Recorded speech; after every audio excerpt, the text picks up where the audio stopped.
온라인 예배 에티켓. 당신은 준비된 예배자입니까? 지금 당신의 복장은? 집에서 입던 옷 그대로 교회 갈 때처럼 깔끔하게 지금 당신의 자세는? 침대에 누워서 편안하게 책상에 앉아서 준비된 자세로 찬양을 부를 때 당신의 자세는? 누가 들을라 침묵을 지켜요. 마음을 다해 소리내어 찬양해요. 기도할 때 당신의 자세는? 누가 보지도 않는데 다른 짓 좀 하면 어때? 마음과 정성을 다하여 진심으로 당신의 예배 자세는 어떤 모습인가요? 준비된 몸과 마음으로 하나님께 영광 돌리는 거룩한 예배 시간 되시기 바랍니다.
안녕하십니까? 화요 저녁 예배에 오신 우리 모든 성도님들을 주의 이름으로 환영합니다. 성경을 읽다 보면 너무나도 많은 부분이 실패한 이스라엘의 이야기인 것을 발견하게 됩니다. 하나님이 선택하셨고 또 하나님과 늘 동행한다고 이야기하는 이스라엘 백성들이 그렇게도 자주 또 반복적으로 실패하는 이유가 뭘까요? 저는 말씀을 준비하면서 그것이 갑자기 아주 충동적인 범죄라기보다는 서서히 그리고 아주 천천히 그들의 삶 속에 스며들었던 유혹들 때문이라고 생각하게 되었습니다. 익숙한 문화와 생활 환경 그리고 경계 없는 안일함과 나도 모르는 사이에 그런 그들과 만나는 경험들 때문에 내 신앙의 기반이 흔들리게 됩니다. 오늘 함께 살펴볼 말씀은 그렇게 서서히 스며든 유혹과 또 그 유혹을 경계하지 않는 안일함이 가져온 이스라엘의 타락의 역사에 대한 이야기입니다. 함께 성경 말씀 민수기 25장 1절로 3절 그리고 8절 9절에 있는 말씀을 같이 읽도록 하겠습니다. 민수기 25장 1절로 3절 그리고 7절로 9절에 있는 말씀입니다. 이스라엘이 시딤에 머물러 있더니 그 백성이 모압 여자들과 음행하기를 시작하니라. 그 여자들이 자기 신들에게 제사할 때에 이스라엘 백성을 청하매 백성이 먹고 그들의 신들에게 절함으로 이스라엘이 바알부올에게 가담한지라. 여호와께서 이스라엘에게 진노하시니라. 제사장 아론의 손자 엘르아살의 아들 비느하스가 보고 회중 가운데서 일어나 손에 창을 들고 그 이스라엘 남자를 따라 그의 막사에 들어가 이스라엘 남자와 그 여인의 배를 꿰뚫어서 두 사람을 죽이니 연병이 이스라엘 자손에게서 그쳤더라.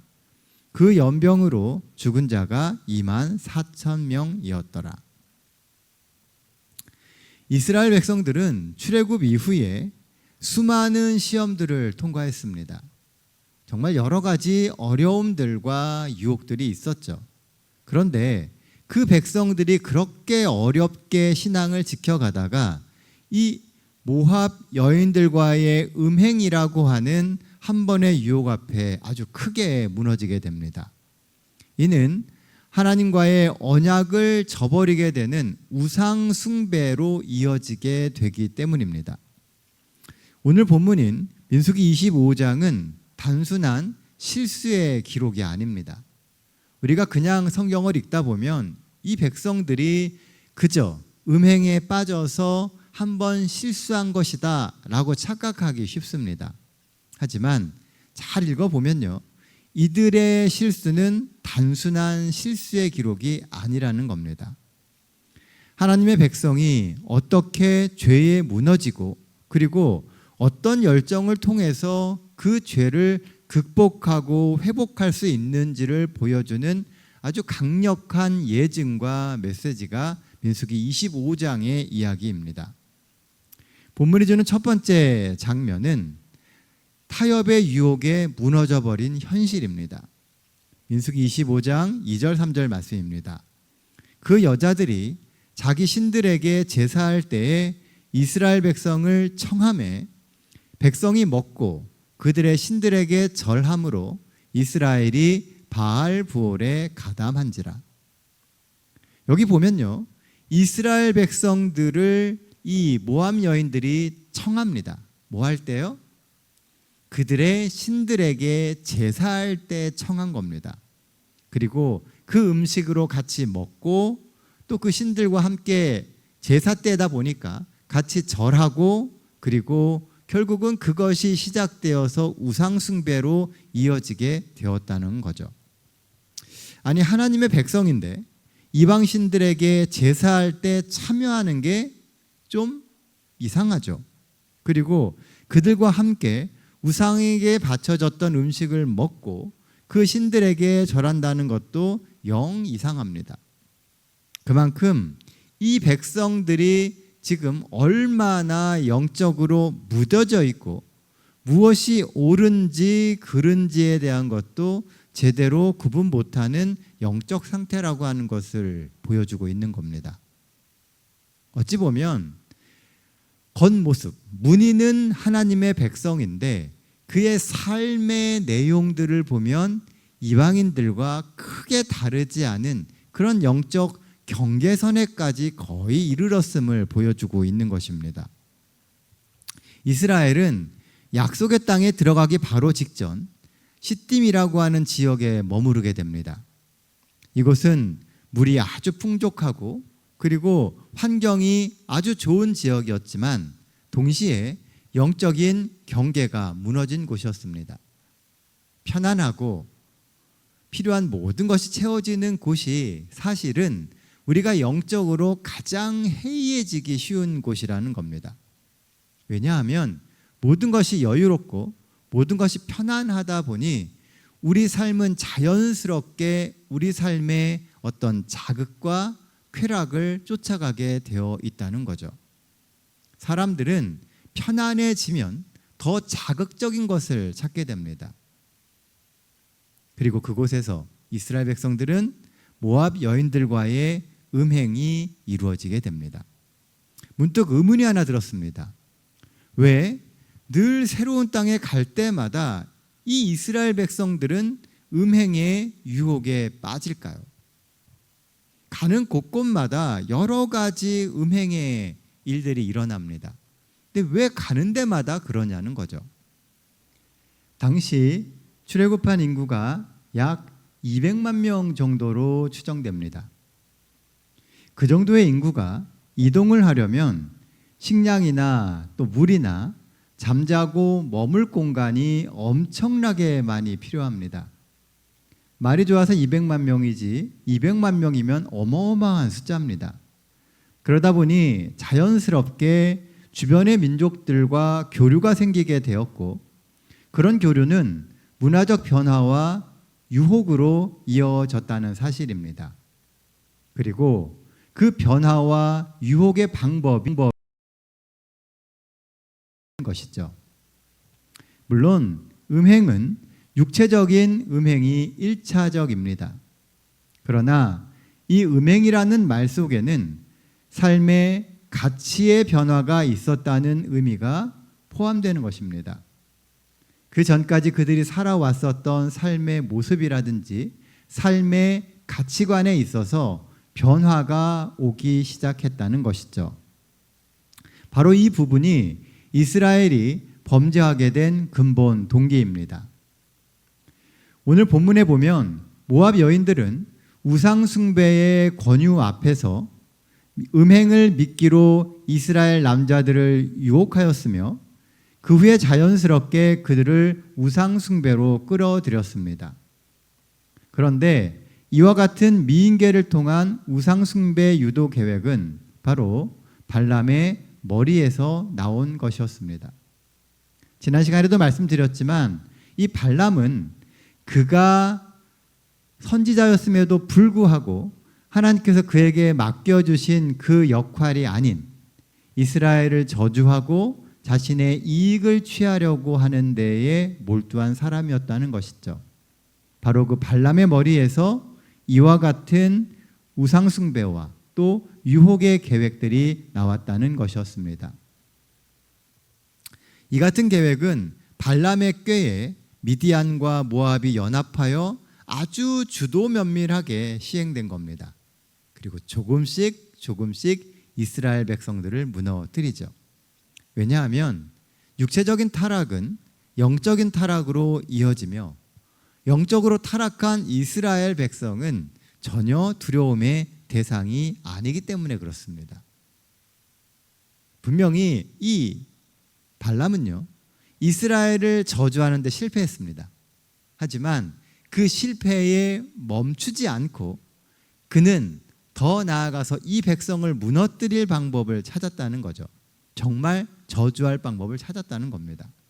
그래서 이방 사람들과 연합하고 그 민족을 어려움 가운데로 몰아넣고 있습니다. 우리 가운데 보면 신앙의 편안함과 그리고 더 나아가서 우리가 추구하고 있는 가치에 대한 반감 때문에 우리가 갖고 있는 신앙의 기초를 흔들려고 시도하는 많은 이들이 있습니다. 그리고 그 방법은 여러 가지를 통해서 우리의 삶에 닥쳐오게 되죠. 바로 타협이라고 하는 겁니다. 이 타협이 바로 모든 음행과 영적 타락의 시작이라는 거죠. 광야는 이스라엘이 원래 살던 땅이 아닙니다. 그래서 어디를 가나 만나는 사람들은 다 이방인들이고요. 이스라엘은 어디를 가도 다 객입니다. 그러니 이방인이 객이 된 사람이 그곳에 살고 있던 사람들과 잘 지내려면 주변 사람들과 친하게 지내고 또 평화를 잘 유지해야 되겠죠. 우리는 이것을 융통성이라고 이야기합니다. 융통성 있게 어느 정도 타협해야 된다라고 이야기하는 거예요. 모나지 않게 부딪히지 말고 둥글둥글 잘 사는 것이 좋은 것이다라고 이야기합니다. 왜냐하면 그래야지만 나의 안전과 나의 필요를 그들 가운데서 채울 수 있기 때문에 그렇죠. 살면서 때론 융통성 있게 조금은 유들유들하게 사는 것이 분명히 현명하고 좋은 겁니다. 하지만 그것이 우리의 신앙의 정체성을 갉아먹기 시작하면 아주 위험해집니다.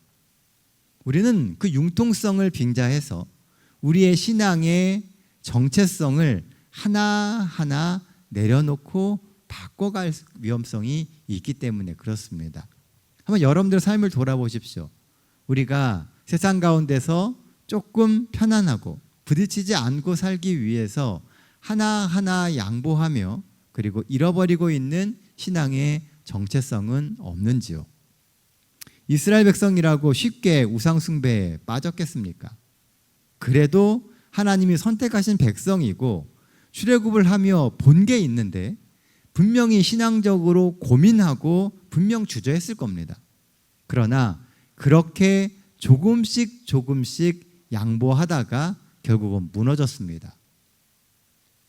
융통성 있게 타협하는 게 아니라 융통성 때문에 나중에 타락하게 된다는 거죠. 하나님과의 관계 속에선 세상과의 타협이 안 됩니다. 물론 그렇게 하려면 힘들고 어렵습니다. 특히 사회생활을 한다면 더욱 난처하고 곤란한 상황들을 우리는 맞이할 때가 많아집니다. 하지만 힘들다고 세상과 타협할 수는 없지 않겠습니까? 나의 중심이 먼저 그리스도 앞에서 견고해지고 굳게 세워지길 기도하면서 나아갑시다.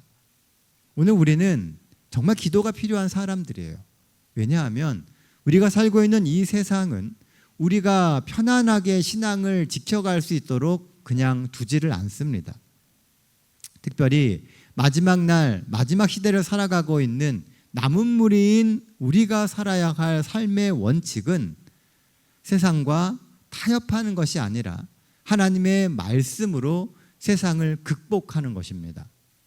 그래야 하나님이 부르시고 하나님이 우리를 위해 준비해 놓으신 저 하늘 도성이 우리에게 위안의 장소가 될 수 있고 편안함의 장소가 될 수 있고 우리의 신앙을 더 굳게 만드는 장소가 될 수 있기 때문에 그렇습니다. 세상과 계속 타협하며 살다 보면 어느 순간 우리는 하늘의 필요성을 잃어버리게 되고요. 그리고 더 이상 그리스도와의 교제를 통하여 삶의 기쁨을 누리지 못하게 됩니다. 결국 세상 가운데서 살다가 세상 가운데서 멸망하는 사람이 될 수밖에 없다는 것이죠. 오늘 이 저녁 하나님 앞에서 우리 마음 가운데 하나님이 주시는 평안함과 위로를 찾기 위해서 융통성보다는 때때로 단호함을 선택할 수 있는 그런 믿음의 성도들 되시기를 간절히 소망합니다. 본문이 주는 두 번째 기별은 거룩을 향한 하나님의 요구에 관한 것입니다. 민수기 25장 5절에 있는 말씀이에요. 너희는 각각 바알 부올에게 가담한 사람들을 죽이라 하니라. 제가 얼마 전에 한 고등학생과 성경 공부를 하다가요, 이런 질문을 받은 적이 있습니다. 성경을 보니 하나님은 죄 지은 자를 죽이라고 명령하시는데 이것은 간접살인을 지시하시는 것이 아니냐라고 하는 질문이었습니다. 여러분들의 생각은 어떠십니까? 하나님이 누군가를 죽이라고 하시잖아요. 분명히 살인하지 말라라고 이야기하시는 분이 누군가를 죽이라고 명령하는 것은 간접살인이 아니냐는 거죠. 살인하지 말라는 계명과 죄 지은 자를 반드시 죽이라고 하는 명령은 어찌 보면 굉장히 상반되는 것처럼 보여집니다. 부지 중에 살인한 사람들을 위한 도피성 제도는 어떻게 봐야 할까요? 성경을 읽다 보면 하나님이 주시는 이야기와 그리고 또 어떤 부분에서 주시는 이야기가 상충되는 것처럼 느껴질 때가 있습니다. 그리고 그런 상충은 어떤 경우 하나님의 성품이 정말 어떤 것인가에 대해서 의문이 생기고 또 궁금해지는 경우들이 만들어지게 되죠. 사실 이 이야기는요, 살인 또는 죽음이라고 하는 관점이 아닌 거룩이라고 하는 관점에서 봐야 합니다. 거룩은 하나님께서 우리에게 넣어주신 하나님의 형상을 지켜내는 겁니다. 모든 사람은 하나님의 형상으로 지음을 받았죠. 살인은 하나님의 형상을 가진 그 누군가를 죽이는 것이기 때문에 죄입니다. 그래서 거룩하지 않아요. 살인은 거룩하지 않습니다. 반면에 죄를 지은 자를 죽이라고 하는 명령은 죄를 버리지 않는 사람들을 공동체에서 없앰으로 공동체 안에 있는 하나님의 형상을 지켜내는 것입니다. 그래서 이것은 거룩한 겁니다. 그러니까 거룩이라고 하는 관점에서 보면 죄라고 하는 것은 반드시 소멸돼야 되고 분리되어져야 한다는 거죠. 하나님은 오늘 우리에게 거룩을 요구하십니다. 그 거룩을 지키기 위한 단호한 결단을 하라고 하세요. 그래서 때때로 하나님이 우리에게 주시는 명령들은 그 거룩을 지키기 위해서 단호하고 어떤 경우는 아주 극단적인 선택을 하도록 하십니다. 허용할 수 있는 것이 있고 절대 허용하면 안 되는 것이 있어요. 허용하면 안 되는 것을 허용하면 허용할수록 우리의 영적 분별력은 약해지게 되고 죄에 대한 대항력은 더 약해지게 됩니다. 그리고 믿음도 무너지게 되죠. 이스라엘의 실패가 한순간에 일어난 일이 아닙니다. 조금씩 허용하고 또 허용하면서 나중에는 믿음의 저항도 없이 무너지게 된 겁니다. 원칙이 있음에도 그 원칙을 버리는 것이 전혀 마음에 거리낌이 생기지 않는다는 거예요. 그리고 그런 사람들이 많아지면 많아질수록 나중에는 원칙을 지키는 사람들이 이상해지는 겁니다. 공동체 전체의 영적 표준이 낮아지게 되고 결국 그렇게 낮아진 표준 때문에 우리는 믿음을 선택해야 될 많은 순간들에 내 믿음을 밀고 나가지 못하고 주변 사람들의 눈치를 보게 되고 또 사람들이 어떻게 생각할까를 고려하게 되는 그런 입장에 취해지게 된다는 것이죠. 그러므로 하나님은 오늘 먼저 앞장서서 단호하게 모든 것을 바로잡을 사람을 찾으십니다. 늘 변화하는 세상, 타락하는 세상 가운데서 하나님의 원칙을 회복하는 사람들이 있었습니다. 그리고 하나님은 우리가 그 사람이 되라고 이야기하시는 거예요. 오늘 본문을 읽어보면 제사장 비느하스가 이 일을 했습니다. 이 바알브올의 죄악으로 인해서 성경에 보면 약 2만 4천 명이 죽게 됩니다. 더 이상 지켜볼 수가 없어요. 2만 4천이라고 하는 숫자는 그 당시에 바알브올의 그 음행에 가담했던 사람들 숫자인 것 같습니다. 그래서 제사장의 아들이었던 비느하스가 나서서 바로잡습니다. 그걸 그냥 보고 있을 수 없다는 거죠. 하나님은 오늘 우리에게 이런 단호함과 죄를 이기려고 하는 적극적인 행동을 요구하십니다. 그냥 바라만 보고 있지 말고 그 죄를 극복하고 회복시키기 위해서 뭔가를 하라고 오늘 우리를 부르시는 것입니다. 오늘의 비느하스는 누구입니까?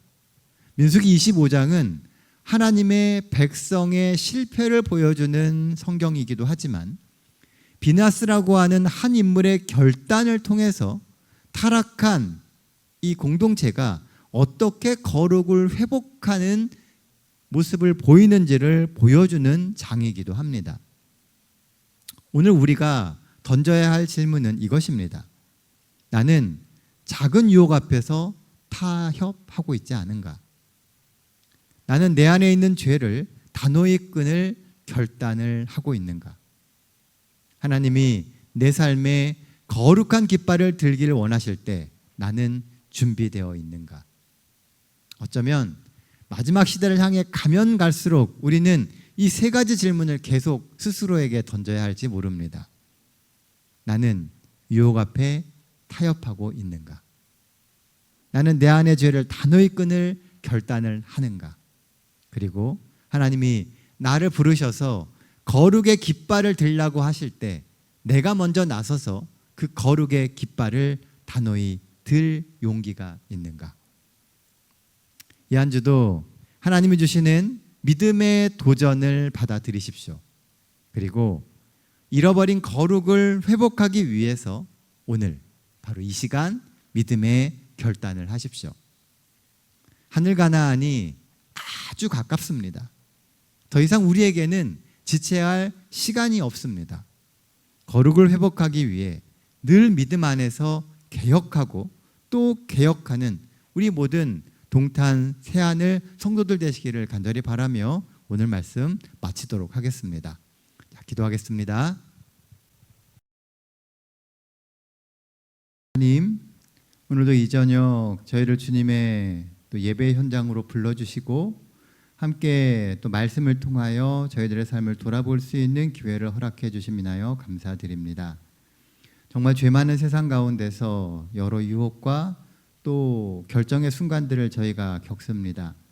살아가면서 하나님 그 많은 유혹들을 어떻게 극복할 것인지 또 어떻게 유혹에 우리의 삶을 노출시키지 않을 것인지 고민할 수 있는 저희 모두가 되게 하여 주시옵소서. 특별히 죄가 무섭고 또 죄의 유혹이 엄청남을 알면서도 약한 의지 때문에 실패하고 또 넘어지는 저희들의 삶이 있습니다. 아버지 하나님, 저희가 정말 주님 안에서 그 유혹에 잘 대항할 수 있는 믿음과 확신을 가질 수 있게 인도하여 주시옵소서. 또한 죄된 삶이 있다면 비느하스처럼 담대하게 그 유혹과 죄된 삶의 결과를 끊어낼 수 있는 용기가 오늘 저희에게 있게 하여 주시옵소서. 이 한 주 살아가면서 하나님과 늘 동행하게 하시고 하나님의 능력에 의지해서 삶을 개혁하고 펴고 오며 우리 구주 되시는 예수님의 이름으로 기도드립니다. 아멘.